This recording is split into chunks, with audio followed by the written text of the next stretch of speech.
এক একটা পাট পাট করা হয় আমরা দেখতেছি। এছাড়া রয়েছে ডিবি। আচ্ছা একটু জায়গা করে দেওয়া যায়, একটু কি সুন্দর ফিনিশিং আবার দেখছেন।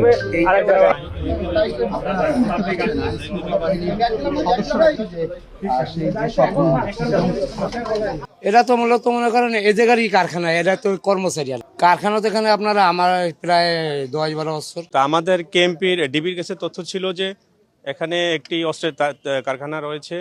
সেই তথ্যের ভিত্তিতেই আজকে ডিবি টিম এখানে অভিযান করেছে এবং আপনারা দেখতে পাচ্ছেন সেটা সত্যতাও পাওয়া গিয়েছে।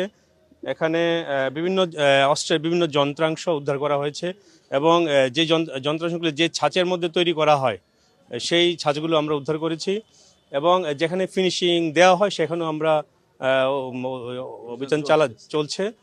আপনারা পরবর্তীতে আমাদের আরও কিছু অস্ত্র হয়তো উদ্ধার হবে।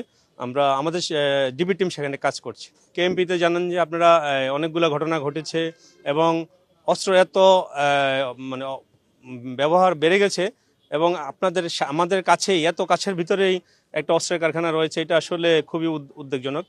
তো এই ধরনের কাহিনী আসলে মানা যায় না যে একটা মেট্রোপলিটনের ভিতরে অস্ত্রের কারখানা থাকবে আর আমরা কেউ জানবো না, এটা হতে পারে না।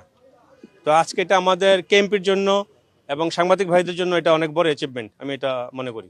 আমরা আপাতত 3 জনকে এই সংক্রান্তে আটক করছি এবং মূল মেকার যে তৈরি করে তাকে ঈশ্বরদীর থেকে আনা হয়েছে।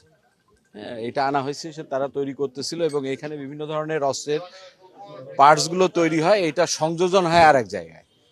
এরা এইখানে বেশ কিছুদিন যাবত আমরা যে খবর যতটুকু পেয়েছি তাতে এরা এইখান থেকে যথেষ্ট পরিমাণ অস্ত্র এর আগে সরবরাহ হয়েছে।